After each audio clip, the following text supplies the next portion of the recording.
He's thoughtful, insightful, and faithful, so true. Good evening. Welcome. IntellectualRadio.com. I am Lynn Sharif, and this is the Wise Wife Radio Show. I appreciate you joining us today. I put a post up, and it said, it actually recited our vows when you get married. For richer, for poorer, for good times and bad, in sickness and in health. These are all the things that we stood at an altar and talked about. And we are always down for the better.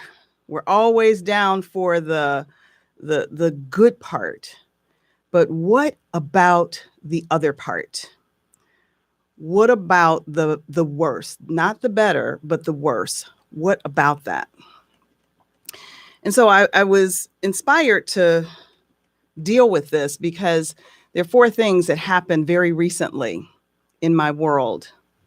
A couple about our age, we've known them for years. They are enduring the devastating impact of a stroke on one of the spouses. Another one of our couple friends is battling cancer.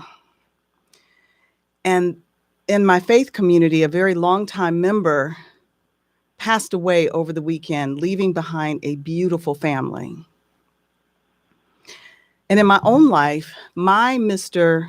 has what really seems like a small issue right now, but all the research says that it could lead to a degenerative brain disease in 10 to 15 years. So all of that's not the nice part about marriage. It's not easy to think about, and it's not easy to talk about. But talk about it, I think we must. We must talk about it. And I know that so many of you out here have experienced illness and unspeakable loss. But not talking about a thing is the answer. If you can name one thing, please do drop it in the chat. If you can name one thing that is made better by not talking about it, I want to know what that is. And so I decided to dive into this subject because the deal with marriage is that one of us may have to live without the other at some point. And honestly, I don't even like to think about it because I cannot imagine my life without my Mr. So I don't dwell there long. But today I wanted to start out by bringing a guest on. And my guest today is a woman by the name of Marcy Miles Clark. And Marcy has written a book, and I will definitely be talking about that. But I want to introduce her to you first. So Marcy, are you on the line? I'm here. Thank you so much for joining us. I really appreciate it. I'd like for you to give us absolutely. I wanted you to give us just a quick introduction to who you are, and then we're certainly going to jump into your experience with the worst. Yes, I'm Marcy Miles Clark. I am a wife. I am a mother, a daughter, aunt, family caregiver. Professionally, I'm an author. I'm a speaker. I'm a financial wellness strategist. Very nice. And tell me about your husband. My husband is T. Clark, and he is a husband, a father, and so many other things. He's a 30-plus year legal professional. He was an athlete for most of his life, and he is now about to turn 60 years old. He is a healthy 60-year-old, thank God. But we also had the experience of our lives during the COVID pandemic, which tested our marriage, our faith, our love, and all those things that you talked about, the vows that we pledged early on in our marriage. Yes. And prior to what we will be getting into, had you ever thought about the worst part? Did you ever, and had you and T ever talked about the unfortunate part of marriage? Unfortunately, we did, and that's probably because of my background. Being a family caregiver, I've seen young people get sick, I've seen young people die, and I've seen young people live a long time. And also with me being a life and health professional or financial wellness strategist, that's something that I talk about is preparation and the power of preparation from a professional standpoint. Therefore, I am more of a realist and, more upfront about talking about the kind of things that most people don't want to talk about. And, you have to take the emotion out of it. And we have to make sure that we have these conversations so that we can prepare ourselves for the worst. Although, we want to expect the best, but we want to prepare ourselves accordingly. So yes, to answer your question, we have had those conversations, those tough conversations. Great. I appreciate you saying so. And if you're just dialing in, you are on IntellectualRadio.com. I'm Lynn Sharif, and this is a Wise Wife radio show. Today, we are talking with Marcy Miles Clark about the vows of for better or for worse. And Marcy, if you could take us up to the days leading up to March 21st of a few years ago. Was that 2020? Could you talk about the days leading up to that day?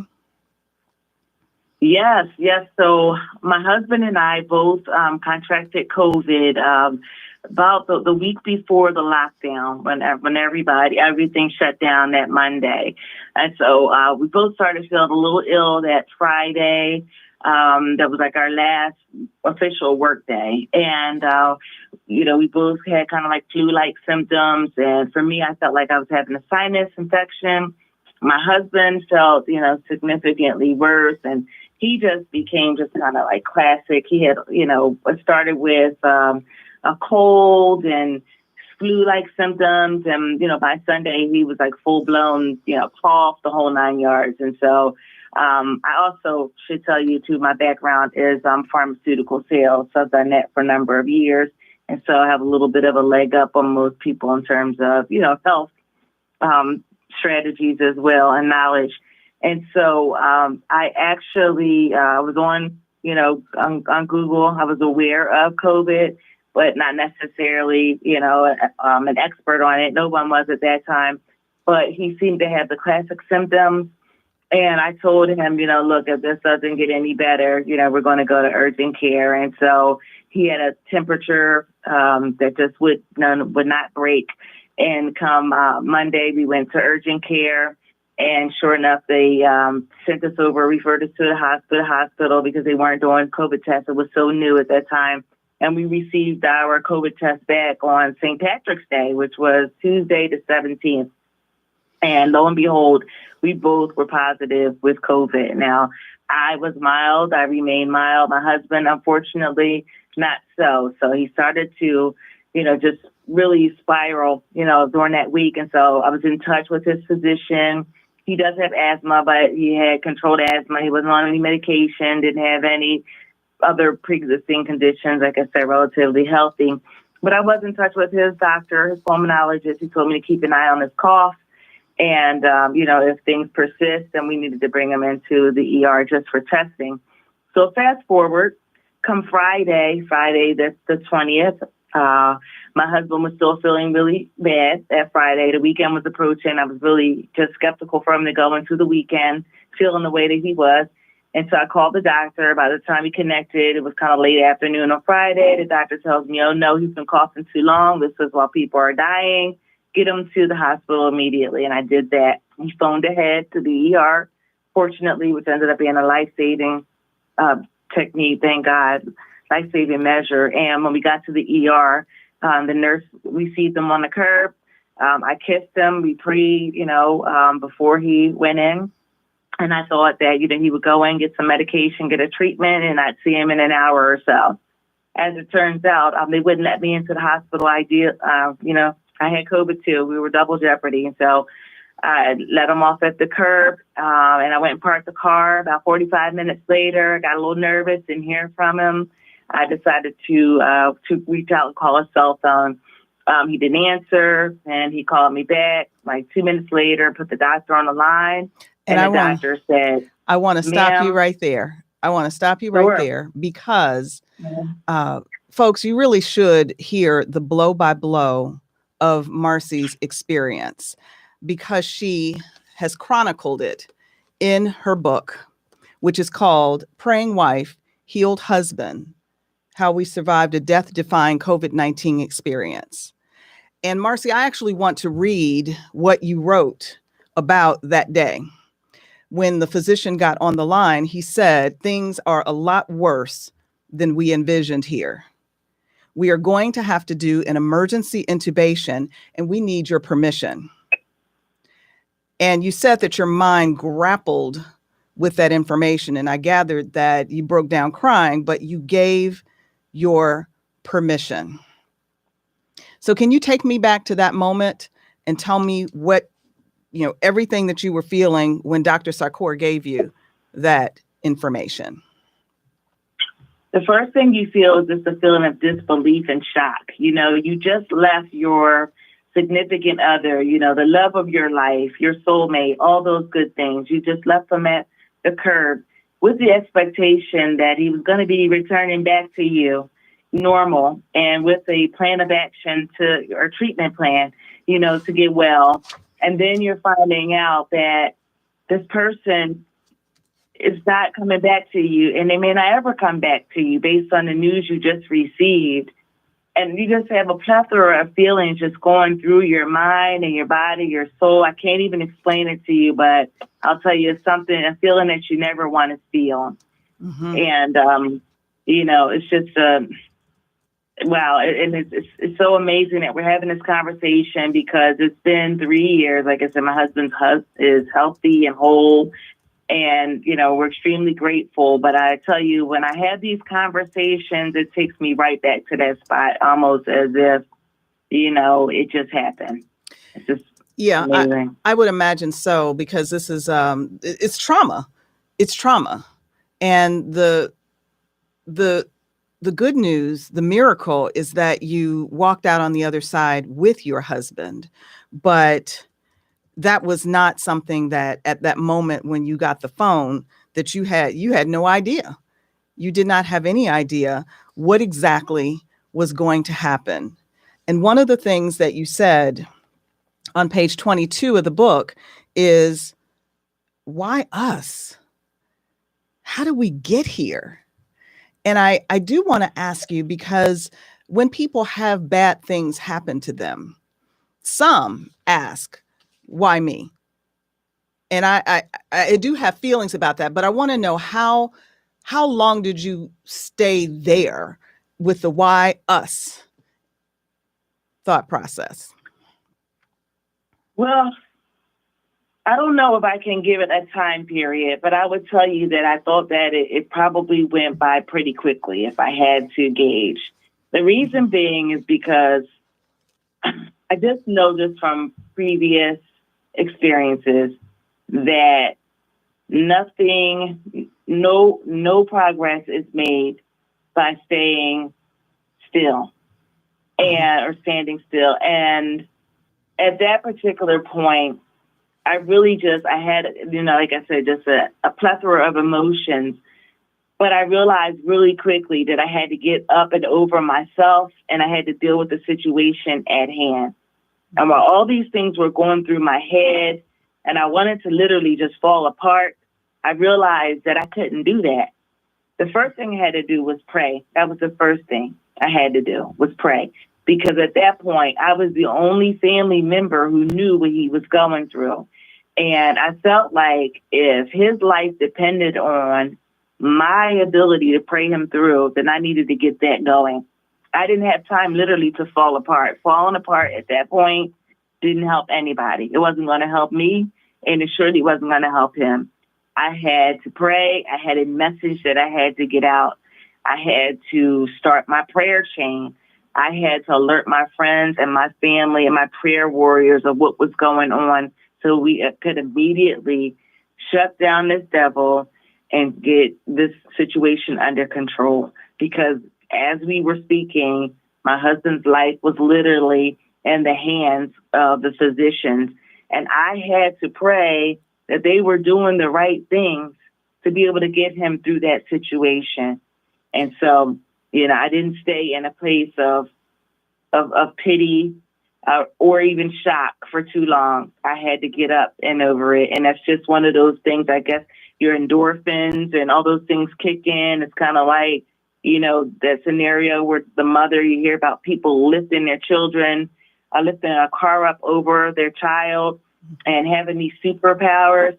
I get that. I totally understand, because when your loved one is his life is in jeopardy, you don't have time to think. All you do is just react, and you have to, every second counts, and I had to make it count. Understand. I really appreciate you sharing that. And if you're just joining us, folks, we are on IntellectualRadio.com. This is the Wise Wife Radio Show, and I'm Lynn Sharif. Our guest today is Marcy Miles Clark. She is the author of the book, Praying Wife, Healed Husband. You are able to purchase that on Amazon. Again, Praying Wife, Healed Husband. And Marcy is taking us through the days that led up to March 21st, 2020, when she kissed her husband goodbye at the curb of the hospital. And Marcy, can you tell us, how long was your husband in the hospital? He was in the hospital for a total of 46 days. 28 of those days were spent in a medically induced coma on a ventilator, fighting for his life. It gives me chills. It really gives me chills, because one of the things, because I too have been in the medical industry and know that once a person gets on a ventilator, a lot of times they don't come off the ventilator. And that is, I imagine that was a lot of the fight that T was going through during those 28 days. Absolutely. Absolutely. A lot of those thoughts definitely crossed, my mind, for sure. There were a number of different incidences that occurred during that time period that made it even look that much worse. He ended up having a cytokine storm, they call it, where basically your immune system starts to attack from within. He had 108-degree fever. He had a situation where his oxygen levels plummeted critically low, and I got a phone call 5:00 in the morning, basically telling me that his oxygen levels had plummeted. They asked me about end of life measures, that I want them to try to revive him. And there were just a number of things that took place within that 28-day period that really, really, especially in those really crucial first 2 weeks, that really, really made it seem like, at some times that he may not ever get off. Wow. You said something when you dropped T off. You said that you said a quick prayer with him. And I'm curious, just a quick yes or no. Did you guys pray together regularly prior to him going in the hospital? We did. We do. We pray. We start out our morning with prayer and scripture each morning. And we pray when opportunity presents itself, throughout the day. And so that was just a normal thing, for us, to pray with each other, for each other. Yes. The reason that I ask, on last week, I talked about a book called The Good News About Marriage. And it dives into the data around marriages and how many of them survive and how many of them move on to divorce. And the numbers, just to let you know, the numbers are not even close to 50% of marriages end in divorce.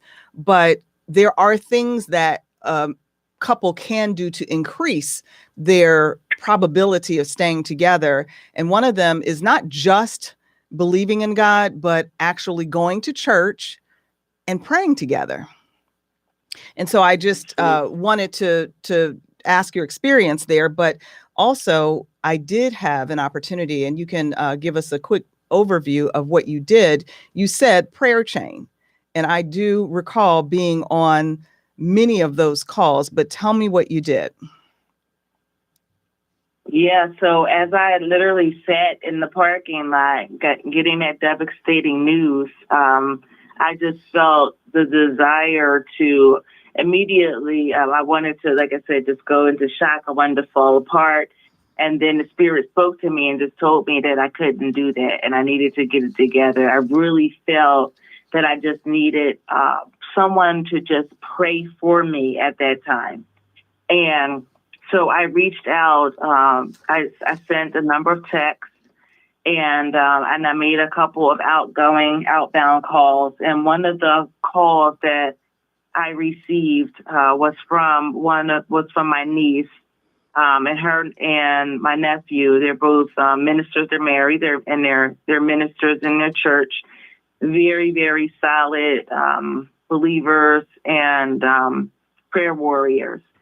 And my niece literally prayed my strength right there in that parking lot. And I know to this day that she was the angel that gave me the strength that I needed to make it through that very moment. Because sitting in that parking lot, 30-something miles away from home, which seemed like hours at that time, I really didn't feel like I could make it, that I had the strength to make it. Mentally, physically, all the above.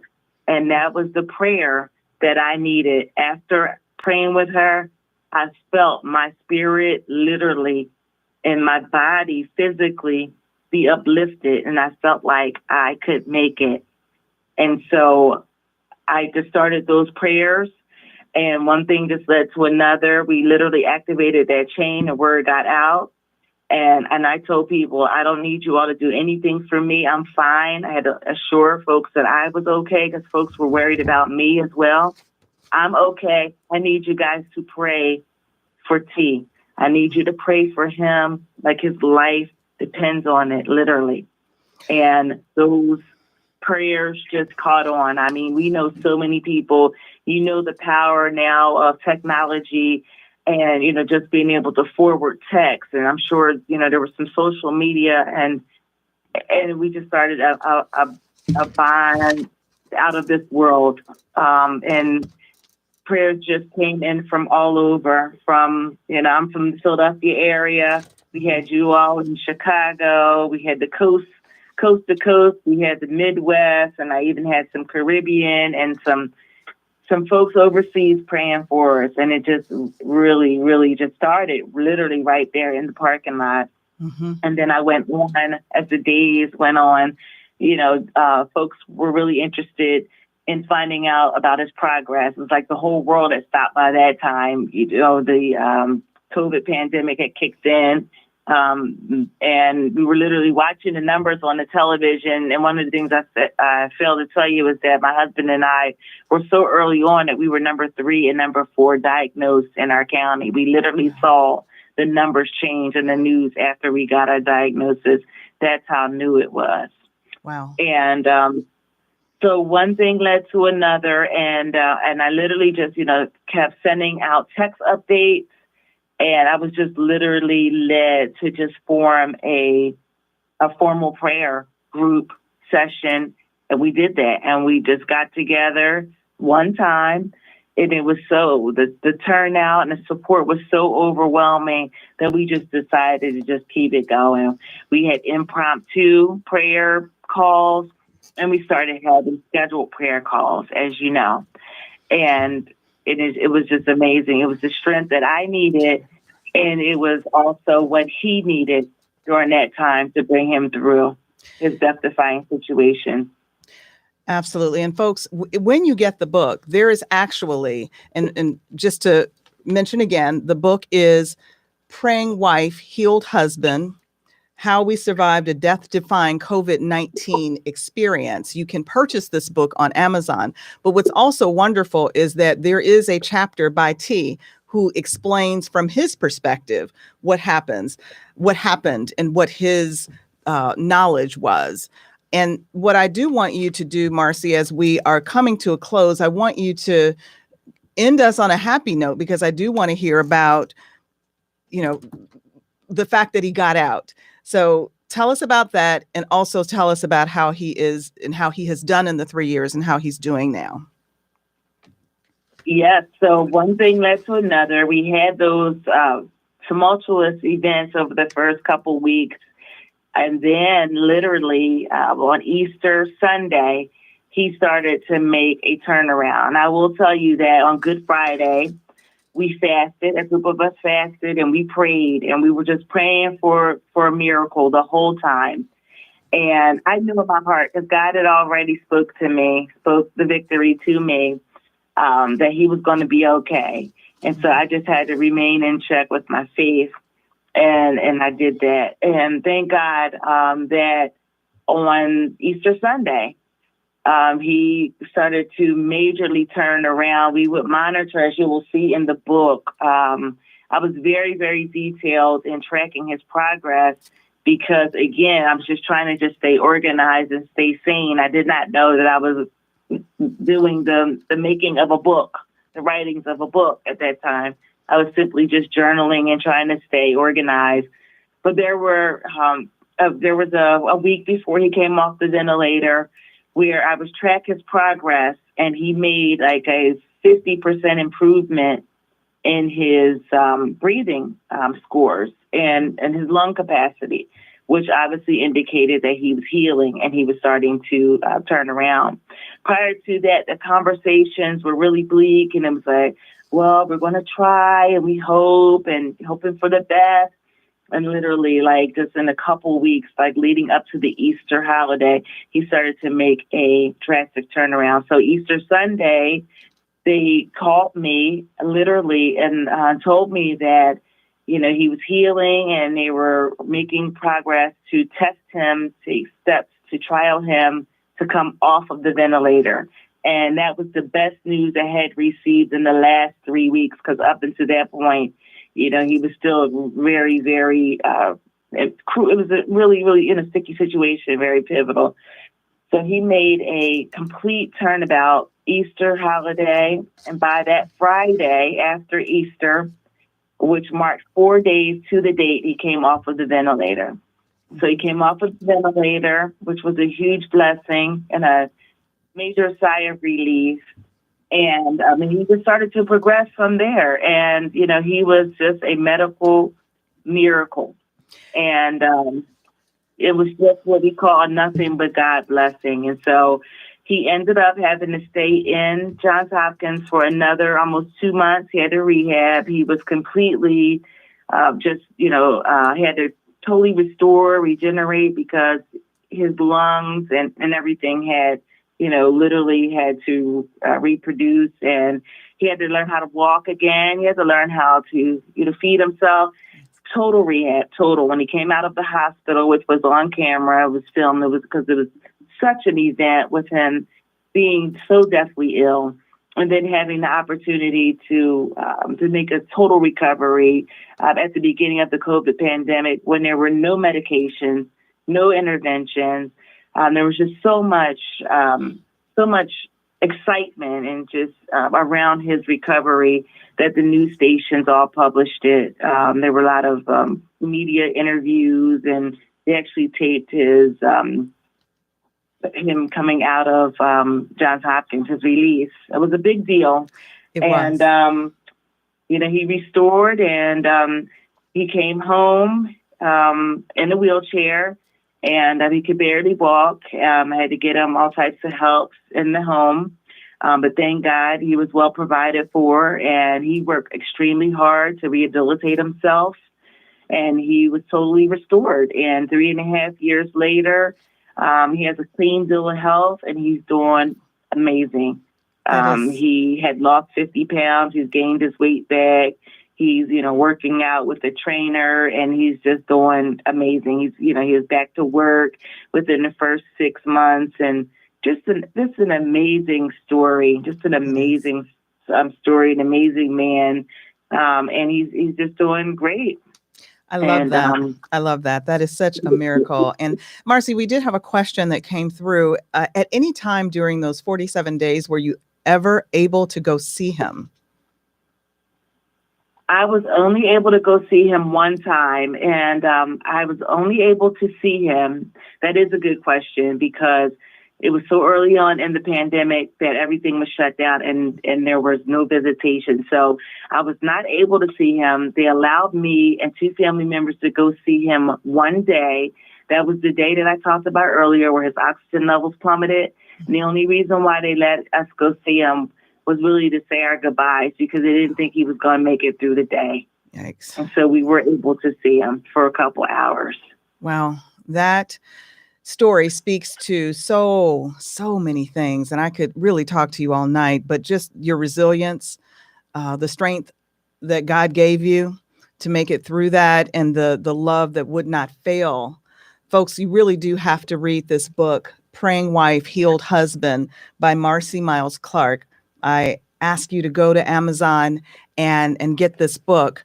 But now that we've talked about the worst, there are, I've just determined that there are 3 things that are important in the face of what could certainly happen. The bottom line is that you and your spouse are both here now. You're living your life. You have to just be grateful, make plans, treasure the mundane, just sitting around, just treasure that, because there are no guarantees. Now, this doesn't mean that you take a fatalistic view of your life. Oh, well, we're all going to die. I mean, don't think of it that way, but think of it as treasuring. And if you have a faith life, know that you serve a God that can do anything.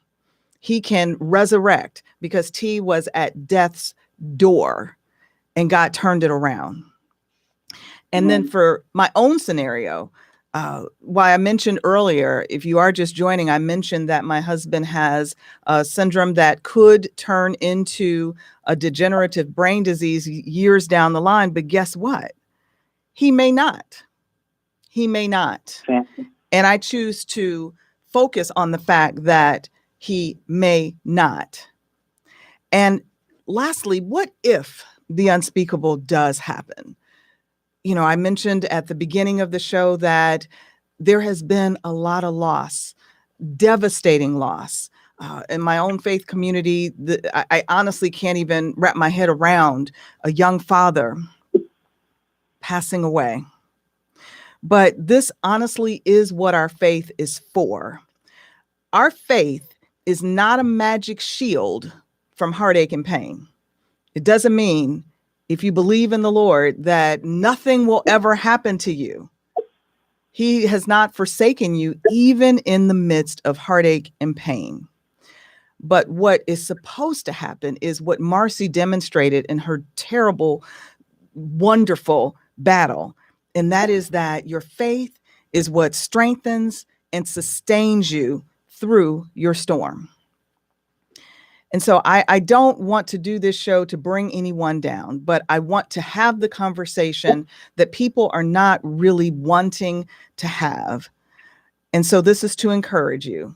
I do recognize that you may have very real marital problems today, but I need for you to put it in perspective that there is a larger thing that is going on. The entire world is not going to end because they don't pick up their clothes or put the cap on the toothpaste. And your problems may even be bigger than that. But I still want you to treasure your spouse. Go and hug them real tight and just be thankful for them. And know that there could be a worse, but I want you to live today. And Marcy, before we close, is there anything that you would want to say to someone who might be dealing with either a critically ill spouse or someone who is going through some illness? Are there any parting words for you? Yes, I just want to encourage you to keep the faith. And sometimes that's easier said than done. And that's why it's really important that we have, a foundation before we really need to rely on our faith. But I tell you, folks, God is real, and He will give us exactly what we need when we need it, if you ask Him for it. And so no matter what it is that you're going through, if you ask God to keep you, He will keep you and give you exactly what you need to bring you through that exact situation. And I'm a living witness, because when I look back over my life and look back over what we went through, I know it was nothing but my faith and the strength the strength of God that brought us through, that brought my husband through physically, and that kept me emotionally and mentally during that time period. Absolutely. So folks, read about Marcy's test. Get the book, Praying Wife, Healed Husband by Marcy Miles Clark, and you can get all the details on the test that gave her the testimony that she shared with us today. So folks, I really appreciate you joining. Please share this broadcast with someone that you know might be going through. Again, I know this is not something that we want to talk about, but talk about it we must. So thank you so much for joining us tonight. Goodbye.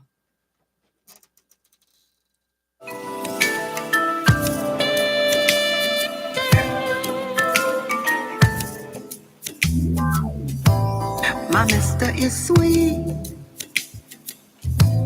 My mister is kind. My mister